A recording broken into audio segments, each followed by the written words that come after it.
Hello and welcome. You are listening to the Gay with God podcast, a safe place for us to share our stories and support one another. How long did we know?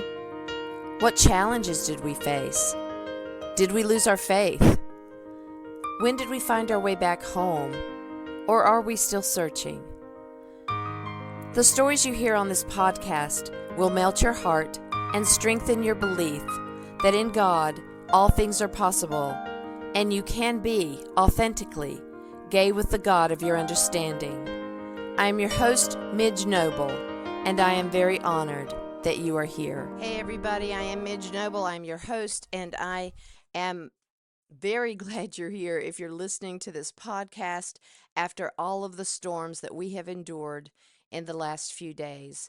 Whether you're on the East Coast or the West Coast or somewhere in between, many of our brothers and sisters have been pummeled by Hurricane Helene. Many of us have family members that we are still unsure of how they're doing. Many of you are dealing with devastating losses, whether it's family, property, favorite vacation spots, the ability to get to people that you love. You've lost the ability to have just a normal day. It's a very, very painful time. And I want to pause just for a moment and remind you that if you have ever considered suicide as an option to get out of your pain, or during a time of deep, deep depression, once you started to rise out of that, having enough energy to say, I'm done, I want to remind you that the next chapter of your life has not been written. And you may not want to write it. You may not want to go through anything else. And yet I want you to pause and hear me say that if you're still above ground and still breathing, we need you. We need you because there's a purpose for you. In whatever struggle you've been through, there will be a reason for why you are then able to help someone else out of what you're going through right now. You are still valuable. I am a true believer in our longevity, that if we are above ground and still breathing, the God of our understanding has not forgotten us. The God of our understanding is still using us through our trauma and our pain. The God of our understanding will use every bad thing that we've been through to shine a light on a lesson that we all still need to learn. So if you have not already died, there's a reason for that. And I want you to know more than anything else that I believe in your reason to be here. I believe that your struggles are for a purpose.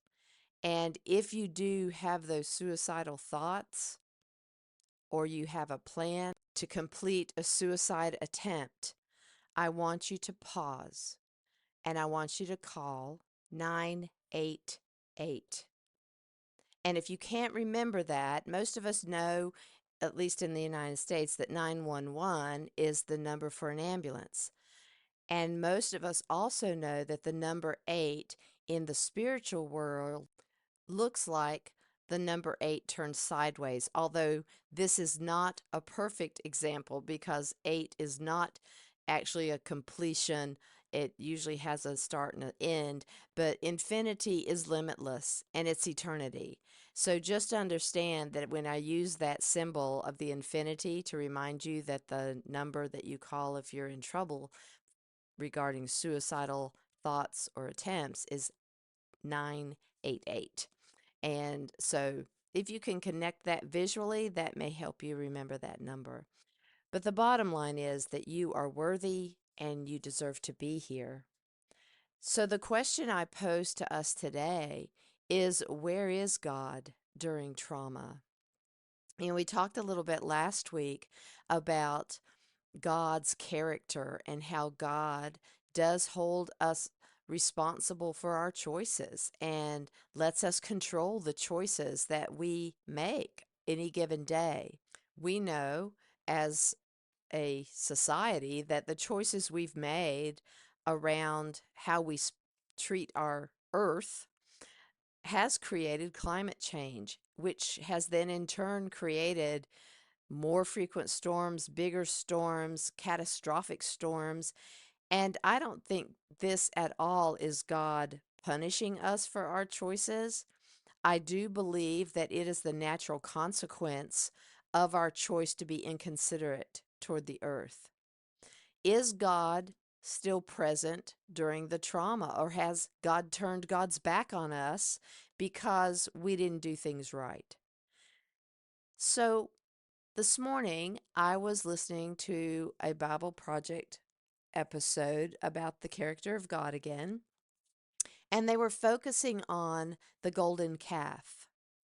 Now, as you remember, when Moses went up the mountain to meet with God, and the guy on the podcast says because they were kind of getting married. It's like, yeah, we want to follow you and we want to kind of get married to you and we're going to build a house together. And they used great analogies as to this covenant that the people were making with God, and Moses was their spokesperson.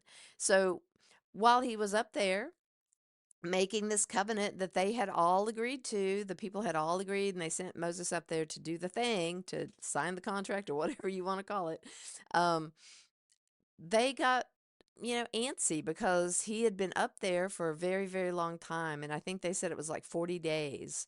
And so they decide they're just going to replace God and they're going to make a graven image and it's going to be their God. They didn't replace an image of the God, they made a graven image of the God that they would follow, and something they could tangibly see and something that they could have in front of them. And then they threw a big old party. And Moses was sent down, to kind of stop it. So the thing is that even though God was probably very disappointed and very upset because, he does get angry, but he is slow to anger, as they pointed out. And yet they totally turned their back on God. And so God, predictably, will let you be who you want to be. And so even though, they went down and Moses challenged everything and, all that was, taken back, but God still ruled with Moses, and God still loved those people. And God still continued to be in relationship with those people. The relationship shifted, I would think, after that. It was not necessarily the same. There was, they still had to prove themselves a little bit, I would imagine, just like when you are in a relationship with someone and you put all your trust in them and you think they're going to be upstanding and they're going to do everything that's going to be, in communion with you and support you and listen to you and be there to protect you. And, this relationship and this covenant with God for these people was going to be a promise that they would get through this experience. He would keep them safe. And I really believe that they disappointed God at that point. God's character, though, is predictably predictable. God will always love us. God will always be there for us. God will always listen to us. And I think that God also grieves when we grieve, and God celebrates when we celebrate.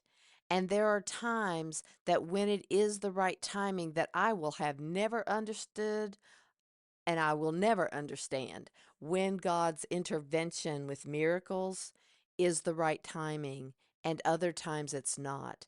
And we've seen this in the Bible where he will raise Lazarus and he doesn't raise somebody else. He raises other people from death, but there are certain people that he doesn't, and so that knowledge, that what I was even speaking about before, the knowledge is that if we're still on this earth, we still have purpose in God's mind. And when we leave this earth, it's because we have fulfilled our, I believe, spiritual mission.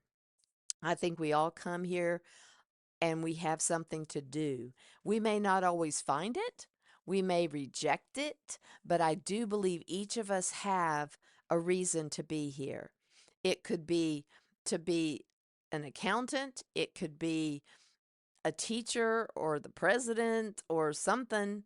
And that either is something that we do well and we put our whole heart and soul and compassion and loving kindness in, or it's something that we don't have the right heart for, even though it may be a job that we've been given, we don't have the heart for it. And so we don't do that job with integrity. We don't do that job with loving kindness and compassion. We do it out of greed or because, it makes us a lot of money or, any other reason that might not be a pure of heart kind of service, but just a thing to get through the day and to get some bucks in your pocket. I love it when faithful, sacred people make money. I have no problem with that. The way I have a problem with that is when we are trying to live cooperatively with each other and then we don't show up with the right spirit.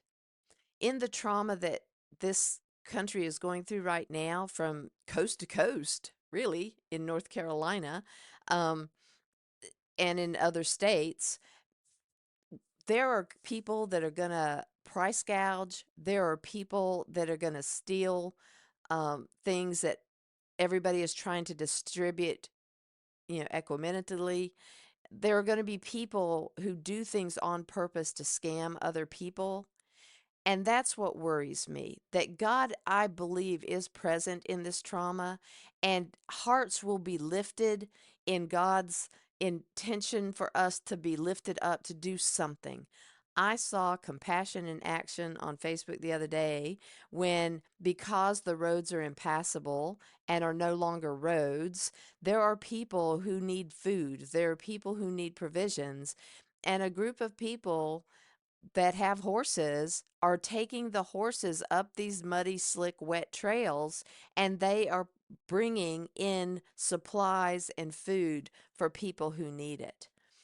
What an amazing way to use a creation of God's and the Spirit of God to help someone that you can help. So God is in the trauma by how he inspires people to act collectively with each other. When we show up with the spirit of compassion and giving and helpfulness, this is how God works in that trauma.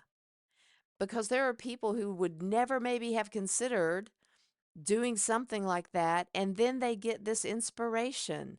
People have been inspired to open up their church to serve hot meals from their kitchen. People have been inspired to go and take their skills, like the linesmen and ambulances, to go to places when they have an excess here, we take it and we move it over there, and we go to serve our brothers and sisters that we don't know, but we're bound together by the Spirit. So I do believe God is present. And when members of our family die, when they're sick, when they're lost, God knows what's happening. And God is present with them when they're lost. God is present with them when we can't be there. So I don't believe that we are ever alone. I believe that we can have the comfort of the Holy Spirit. I believe that God is present and sitting with us in our despair and our hopelessness. And I believe that the Holy Spirit is sent to spur somebody's heart and get that spirit churning, and an idea will flourish that can change everything. This is going to be a long time healing. Just like with Katrina, just like with 9/11, the devastation, the images that are coming out of all of these different states is just horrible. And I have to sometimes just stop myself from looking because I'm just getting so empathic about it that I'm not helpful. So it's more like I'm wallowing in the despair and in the uncertainty instead of focusing my energy on doing something productive or getting the message out as to how we can still be a collective force in this trauma, and that it takes all of us, all of our energy together, where it's through prayer or donation or on the ground service or some kind of assistance. This is what we do. We do this collectively because we rise together and we will fall together. So it will take all of us to have that spirit of hope, determination, compassion, loving kindness to move this country forward in lots of different ways. So I don't want you to think that God has turned God's back on us. I don't want you to think that we don't matter. And I don't want you to think that things will never get better. I believe that God is present right here, right now, and present with those that we love that we don't even know what's happening with them right now. We don't have to be present. God is present, and there will be a way for them to get through this. For those who have died, I send my absolute compassion to all family members, and to those who are lost. I feel that pain with you, and I am still praying as hard as I can pray that all souls will be found. I'm praying that they will come through this in the highest and best way that they can come through it. And I pray that people will listen to the Spirit churning them in ways that they can be helpful. So on this day where we still have some rain here where I am, it's not bad rain, but the ground is wet. So, it's still a cloudy day, and yet we've had sun in between. And many people have gotten great stories of people that are fine when they were lost for days and they couldn't reach them. We're getting messages of people who are out there and are fine. We're getting messages that kids are getting home from college. We're getting messages that the National Guard are evacuating students from colleges that are no longer able to care for them. And, life will always go on, as long as we don't blow up the earth, of course. So there is hope. There is always hope if we lean into remembering that we're not in charge, yet we are here to answer the call to be the hands and feet and the heart of Jesus on this earth. So, my beloved community, know that God is still present and that you are someone important. And I love you guys. If you are feeling very uncertain right now, if you need a complimentary session to connect with me, please go to the show page at empoweredmidge.podbean.com, or you can go to my website, Gay with God, and you can schedule a complimentary session with me, and we can meet for about an hour and talk this through, and just let me be present with you if you need to have that conversation. I also want to remind you that we have a Facebook group called Gay with God, where we do a monthly Zoom group entitled My Faith Journey. And so if you need support in that area and you'd like to join us for great conversations, please go to Facebook, look up the Gay with God Facebook page, and please answer all the questions, because in this world we want to all be safe, and I need to be able to make sure that we're all on the same page when you enter the group. So answer all the questions so I can invite you inside. If you are listening to this podcast and are questioning whether you can be gay and be in a relationship with the God of your understanding, if you identify as LGBTQIA+, or not even sure if you're gay, God has always been within you. Even when you didn't know it, you have always been gay with God. Thank you, everybody, and stay tuned to see how you can join the Gay with God community. And as always, you are loved. I want to invite you to become a part of the Gay with God community. How can you do that? Stay connected by messaging me your thoughts and comments in the comment section under the downloads of the show on the Gay with God show page. Subscribe to this podcast wherever you listen, and share so we can increase our community outreach and be a light to those who are struggling to claim their faith. Consider being a sponsor so I can highlight your service in our community. We are all worthy of respect and a relationship with the God of our understanding. I want to thank you in advance for supporting this podcast. Together, we as a community will keep this show visible and our community stronger. Deep gratitude to my friend Tim McClendon of Tim McClendon Music for allowing me to use an excerpt from Interlude 4, a song found on his CD entitled Sundance.